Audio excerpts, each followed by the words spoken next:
Hello, and welcome to SMarketPlace. This is Keith Reynolds. I'm the host, along with my co-host, Tom Dempsey. Welcome, Tom. Thanks. Glad to be here. Market share growth experts. You and I have been exploring so many of these conversations over the last few months, and we're excited to continue it today. Absolutely. And then we have Sarah Noonan. Sarah, welcome. Hi Keith. Hi Tom. Thanks for letting me host the show with you. Well, you've been producing in the background for months, and last week you came forward, and this week we're holding you to it. Thanks for joining us. And so SMarketPlace is a show about sales, marketing, and rock and roll. And we have our guest, John Javier of Flexiwork Services, who I've been working with for several months, I guess almost 6 months now, along with Sarah. And we thought this would be an amazing conversation to have. So welcome, John. Hi, Keith. Hi, Tom. Hi, Sarah. Thank you for having me. I'm so excited to be here and be part of this marketplace. It's a very interesting podcast to be in. It's been a pleasure preparing for the show with you. And you have a really interesting company. Tell us a little bit about yourself and how you got here, and what your mission and vision and values are, because I know you work very hard on that. Absolutely. Thank you so much, Keith. Yeah, that's a loaded question, but I would have to say that I'm not necessarily born in an entrepreneur family. I started my business 2 years ago, and my background really was in sales and marketing when I was selling manufacturing equipment all over Asia Pacific. And back in 2022, there was just not any possibility to sell any equipment. And so I tried to venture on starting a new business. And what I saw in the marketplace was, for most business owners, the main challenge is actually finding opportunities and getting leads. And so this is the kind of problem that I think I could solve. But in order for me to solve that, we needed to bring in team members in order for this to be scalable, because I couldn't potentially help as many businesses as possible with my own time. So my business started in July 4th, 2022. I would call it my independence from the corporate world. And that's when I started my business. And, our core service primarily revolved around running marketing campaigns like email marketing, social media outreach, and cold calling. And it became evident that in order for us to become more successful in getting leads and opportunities for our clients, we needed to help them build a strong online presence. And so we started to build websites, social media content, edit videos, and do graphic design. And at this point, our business has grown from 0 clients back in 2022, and now we're providing service to more than 150 businesses all over the U.S. So that's how it started. Wow. Why is it difficult for businesses to generate their own leads? Yes. Well, first of all, most business owners are not necessarily in for the business, learning how to do marketing and doing marketing campaigns. They're typically a subject matter expert in something. They know about a particular product or a particular service, but nobody really trained on how to do a really good marketing. And so the learning curve to learn marketing with using different go-to-market strategies take a while, and not a lot of people have the time for that. And so there's a demand in the market for marketing help for sure. What about the handoff from marketing to sales? And Keith, this is the premise of of the podcast, and marketing is absolutely critical for opportunity and leads, like you mentioned, John. But then there is a handoff to increase sales. How have you managed that? You've grown so much over the past 2 years and gotten so many clients. There's a sales Um, element, sort of closing the deal and that sort of thing. that's a really good question. It kind of helps that my primary skill set is sales. That's my background, and whatever I learned in the corporate was transferable. But I think it's really important that everybody is aware what the goal is. Typically, marketing and sales are should be partners because the marketing people typically take care of the top line of the sales funnels, and the salespeople take care of the bottom of the sales funnel. And so it's really important that they work together because without marketing, you can't find opportunities. And it helps that both are in line with what goal we're trying to accomplish. Like the marketing people typically understand what the market is looking for. And so this information should be shared among the other team members, like salespeople, corporate, and those who are creating the products and services. Great. Thank you.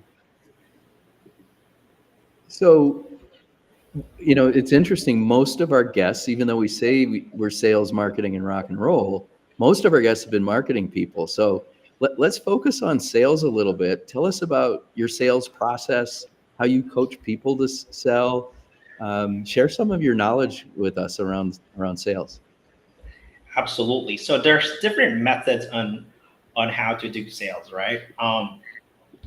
It kind of helps that I'm the business owner, the marketer, and the salesperson when I was starting the company, because as a marketer, I understand what the market is looking for, and I can just create exactly products and services that is what the market is looking for, right?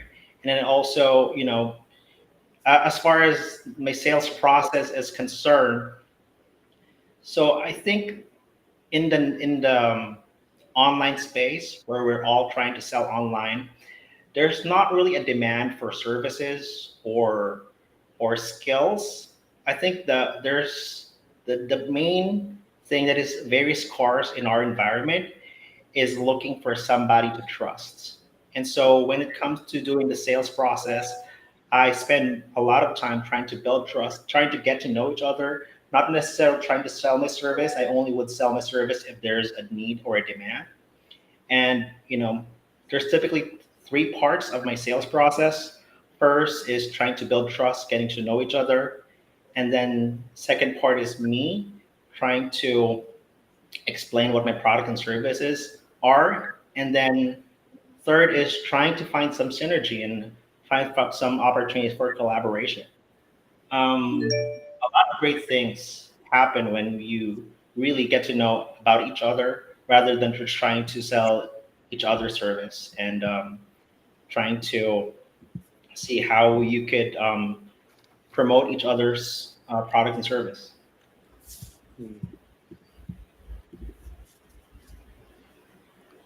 So go ahead, Sarah. Yeah, that's really interesting.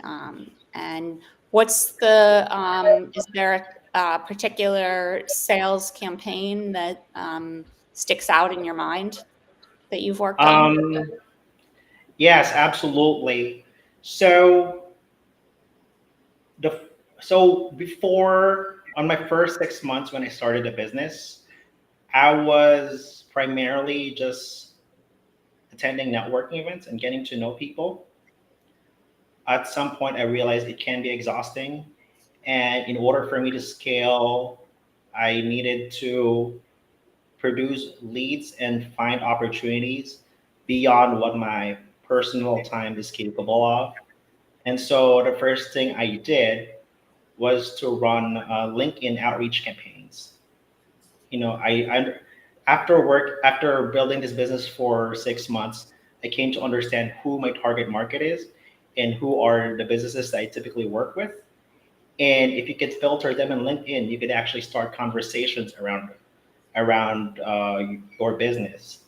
Now, a lot of people would say, even I would say 95% of people would say that LinkedIn outreach campaigns don't necessarily work, but we do have a different strategy, and it's a little different because 95% of the people that you would engage it with in LinkedIn, if it's cold, they would not. 95% would just ignore you, and the reason for that is most people don't necessarily want it to get sold to. So one approach that we're using is when we're having conversations with people, especially people that we don't know yet, is we're having conversations on a buyer's mindset, and that changed a lot. That got us from 0 results to at this point we've found 20 opportunities in our business just coming from LinkedIn campaigns. Excellent. That's great. So that's like 15% of your business has come from LinkedIn. That's probably right. Yeah. And another element that connected us was your efforts to build a networking group. Tell us a little bit about your work with Keegan Schaefer. Absolutely. So back in September, I mentioned I attended a lot of networking events, and one of my good clients, Keegan Schaefer, I thought he has really good presentation skills, and he's used to building groups of people. And so my problem was I don't necessarily want to attend as many networking events, and I've already met a lot of people, but I also still want to have some face time with a lot of my acquaintances, my business communities. And so instead of me going out, I thought of creating a networking event so I could bring them in. And so it started back in September. There were like 10 people attending the networking event, and we listened to what people are saying.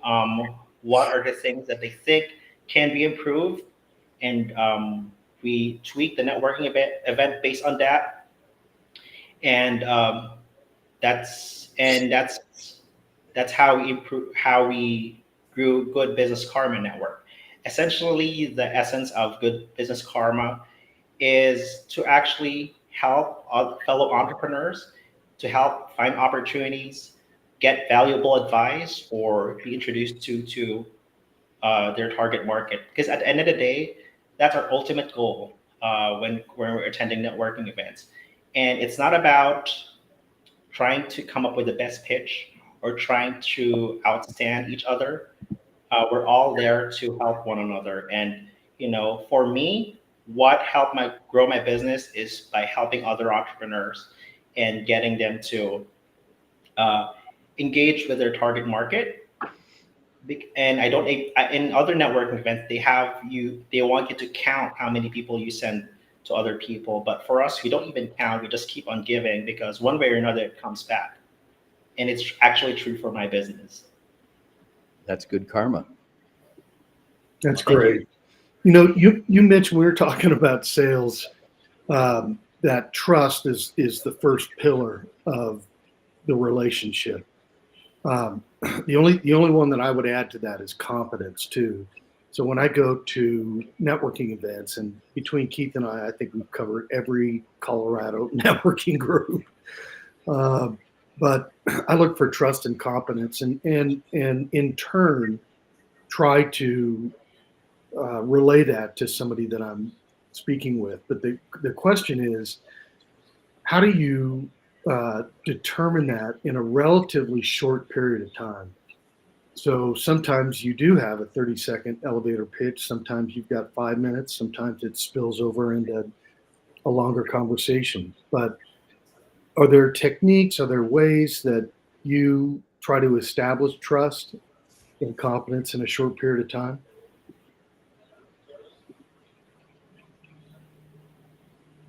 Yeah, the thing is, for at 30 seconds, you can't really establish a trusting relationship in 30 seconds, but you can give them a notion that you can be a trustworthy person by you listening to whatever their concern is, asking questions about their business, and being genuinely curious about other people. Now, how you build genuine trust is by getting on a one-on-one call.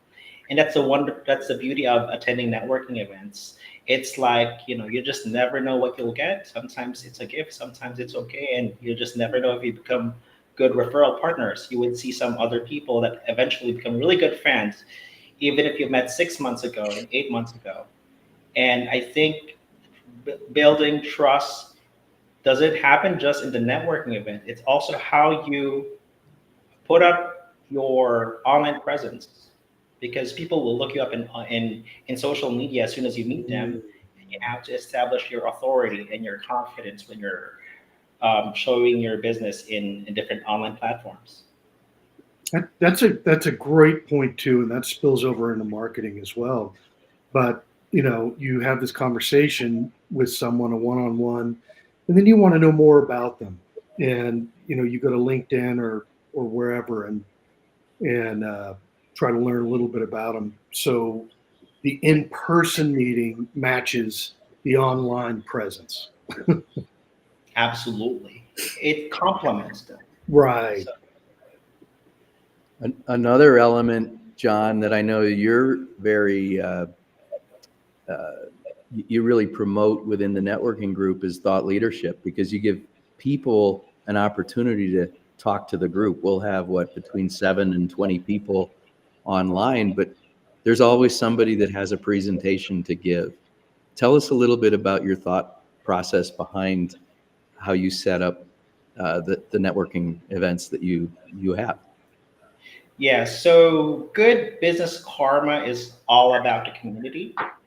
And I feel that people pay attention when there's more buy-in and there's more involvement.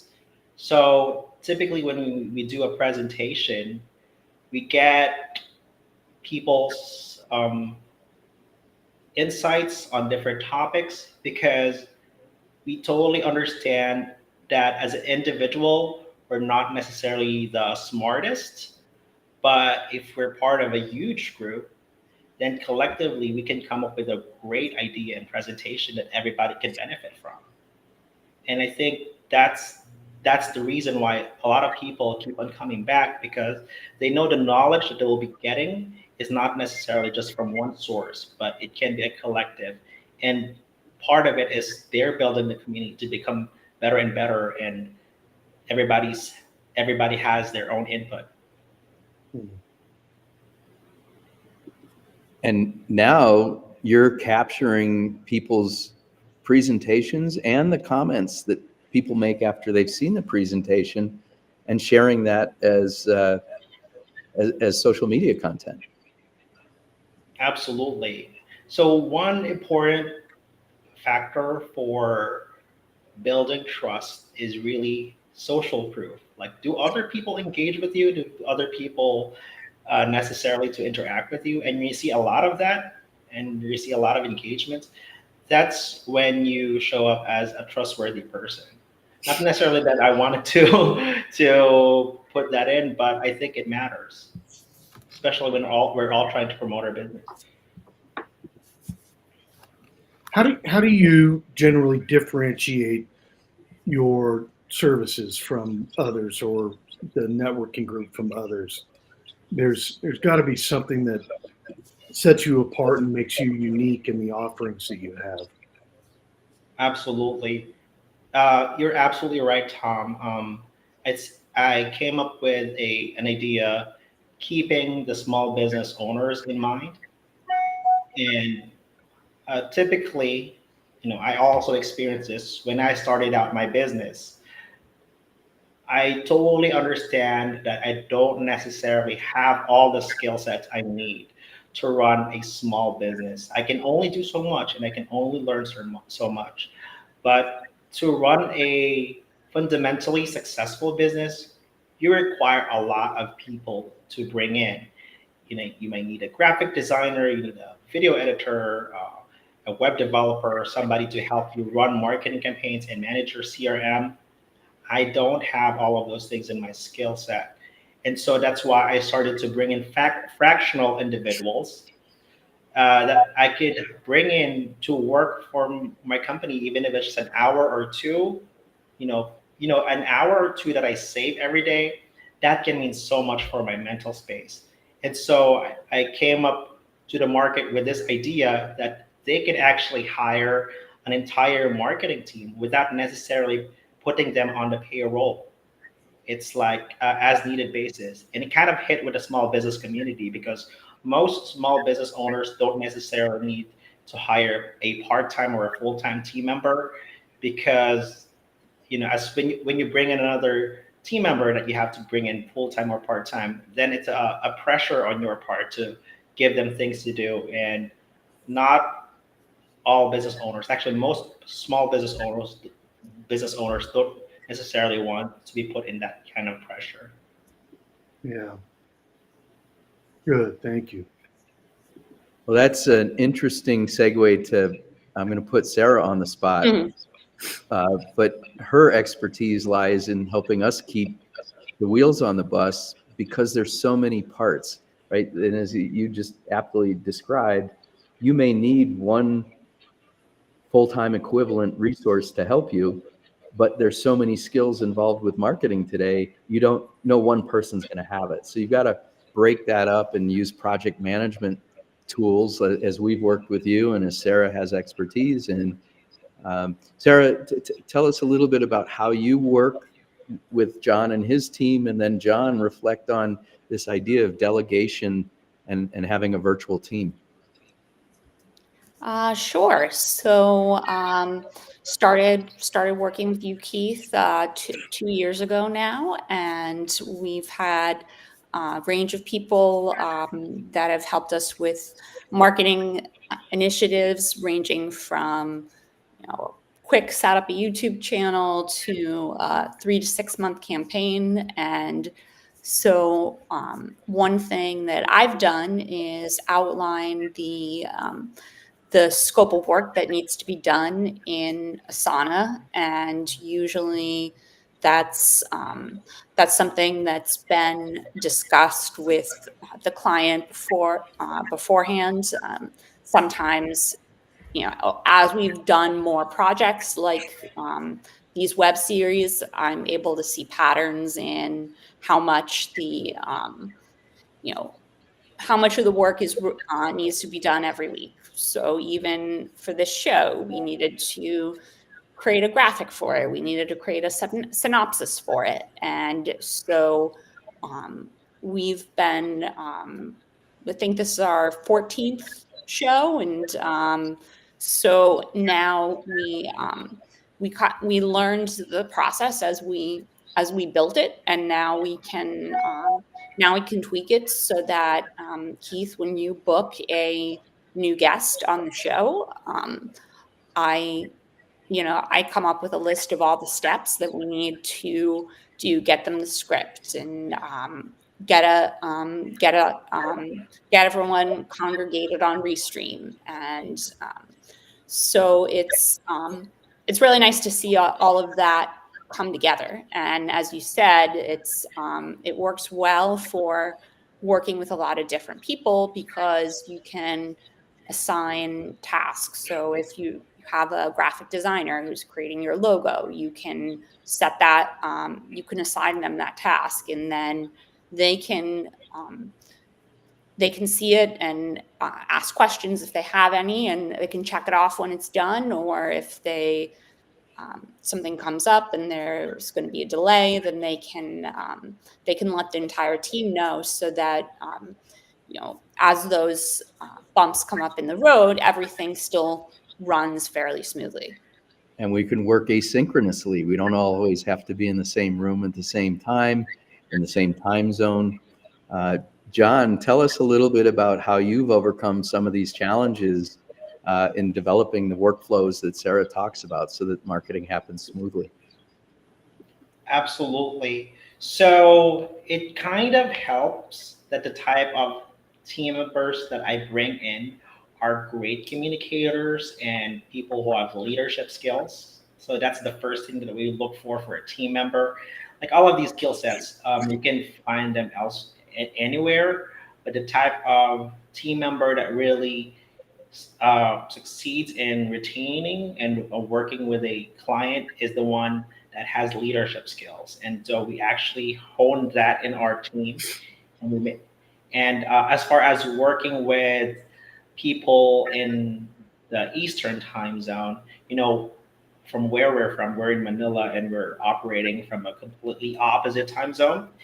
And we typically allow uh, hours in the morning for communication, but most of the marketing work don't necessarily need to coincide with the Eastern time zone. So we typically let my team members work these projects whenever they're available, and as long as we keep in mind that the deadlines have to be followed, and we communicate within 12 to 24 hours upon receiving the message. It's been smooth sailing working with you, using some of these project management systems. Absolutely. Yeah, we're using technologies to help with that too. One of the things that it strikes me, you talk about hiring leadership and just the ways that you're talking about these topics. I think you embody that. Tell us a little bit about the cultural aspects of working between the United States and the Philippines. I know we have a rich history of our countries being together, and that's created a lot of alignment. I've been working with the Philippines for 20 some odd years. Tell us about your perspective. Absolutely. So, as you may have known, Keith, the Philippines and the United States, we have been part of the same nation for around 40 years, from 1900s to 1940s. And most Filipinos could recall a good experience uh, being part of the United States back then, until we had our independence around 1940, around the 1940s. And so what we learned, or what we have adopted as a nation, is we learned the American education system. So everybody here started to learn how to speak English really well, and we're really big fans of American media.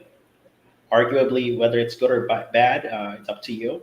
But we have totally embraced the American culture, and that's why almost everybody here can speak English really well and communicate. And so the cultural aspect of adapting is not as difficult. As a matter of fact, 10% of our GDP, and maybe you don't have to quote me on this, but a significant portion of our GDP comes from providing outsourced resources in the United States and other countries, because we're great in communicators. That's certainly been my experience, and I've always appreciated the sport. One of the things that helps is that we're on an exact opposite sides of the world, and so we're literally 12 hours apart, and it's easy to sync up East Coast time in the United States with Filipino time. Absolutely. Not all the time, though. There's daylight savings time, so it becomes a little tricky. I did a little research about what's near and dear to our heart, and that's the rock and roll, which picked up I was surprised to find, literally started around the same time as we were developing it here. It was immediately landing in the Philippines, and you adopted various styles and incorporated traditional music with the rock and roll themes that have come up, and even to the point, I think it was Pinoy rock I've heard Yes. of, and then adopting punk rock and a lot of the other genres that have grown up here. Absolutely. So in the Philippines, the rock music genre has really picked up in the 1980s. As a matter of fact, most of our legendary rock artists came from the 1980s, talking about Eraserheads and Wolfgang. Those are the few that I kind of like before, but um, we absolutely really, as a nation, we actually love rock and roll. Most of the bands that are famous here are known for being for playing rock music, and it's a cultural adaptation that we picked up from the United States for sure. Are you a concert goer yourself? Uh, at times, yes, but I typically just prefer not necessarily a concert goer, but I listen to a lot of music at home, especially when I'm working out or going for a run. It kind of makes me work more and or make me work faster. So that's where I typically use rock and roll music. I know working out is a big part of your life. I've heard you talk about it in our meetings. Yeah, thank you. Yeah, there's absolutely a maintenance that every business and entrepreneur has to take on, because when you get a lot of opportunities, sometimes it can take up a lot of your time, and our bodies is really a reflection of how we can take on as many opportunities, and we're a reflection of of our leadership among our team members. So we have to make sure that we're taking care of ourselves first before we can take care of our employees. So it's really important to take care of your own health. Like, even though I'm working during the opposite hours, I still make sure that I get 8 hours of sleep. Healthy And habits. yeah, you if you can't take care of yourself, you can't take care of other people and solve problems for them. I'm in full agreement. When I got out of college, my uncle sat me down over my first sushi. I'd just gotten out of college, and he said to me, "You got to take care of yourself first, because if you don't, you can't take care of your family. And if you can't take care of your family, you can't take care of work." Absolutely. Um, So, any bands or musical like media experiences that just like really stick out in your mind? I know when we connected, just for example, Michael Jackson, but like, what are some of the big events that you've seen that rise above, niche music and become more of a cultural phenomenon? Have you seen any of those? Cultural phenomenons. Okay. So back in the 1990s, we are like the big American bands like U2, Red Hot Chili Peppers were a big thing here. Yes. But there's a little bit of a cultural shift that's going on since the 2000s started, and like and here in the Philippines, we're starting to lean towards Korean music. It's not necessarily my preference, but that's how I see the music industry shifted. K-pop. K-pop, exactly. That's what's going on here, like everywhere. It's going, it's Keith? over. Go ahead. You're going? Is that your next No, sponsor? no, not me. I'm not necessarily a big fan, but I'm just an observer on what the trends are. So Well, I have kids, and my girlfriend has a daughter who's going to be a sophomore in college, and um, K-pop is huge in that age. And it's been interesting in putting this show together to try and, where Tom and I started out, oh, everybody likes rock and roll. There's really an age range, and below 30, 35, the musical tastes are not the classic rock and roll that we think of. They're much more international. Um, uh, you know, you look at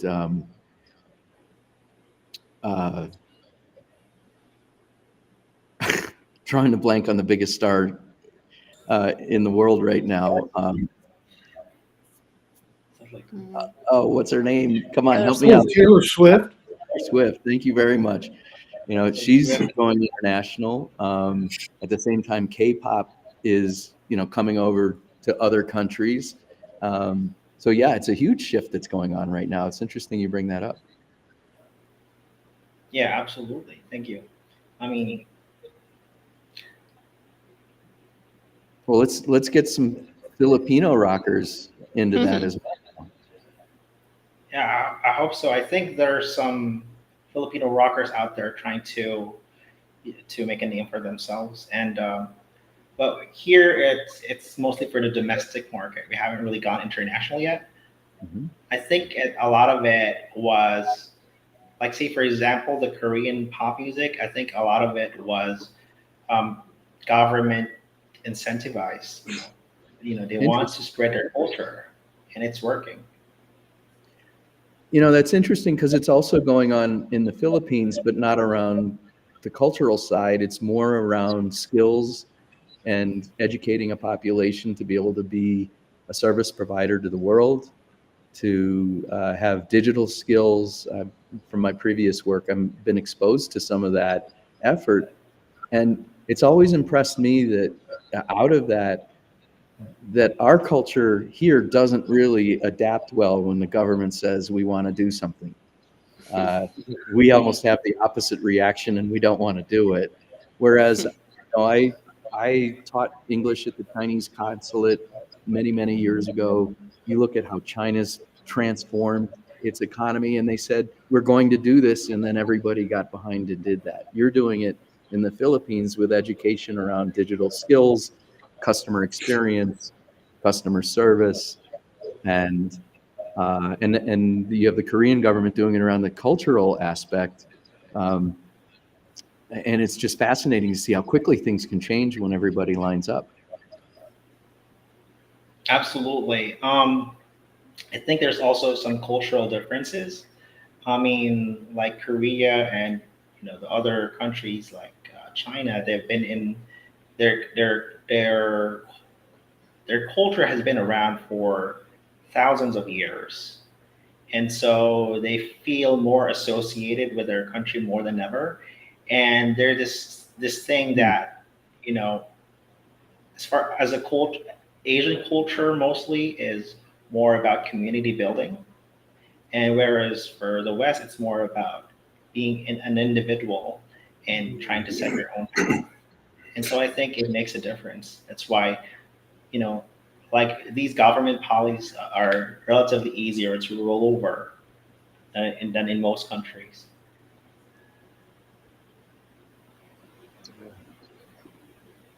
Well, this has been fascinating. I could talk about this for hours and learn more from you, but we're coming up at the outside limits of our podcast.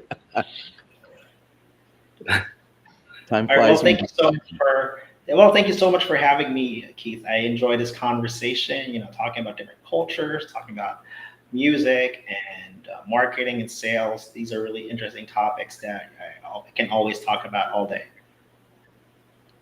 Terrific. And thank you, Tom and Sarah, for helping put the show together and coming up with great questions. And we look forward to seeing you next week.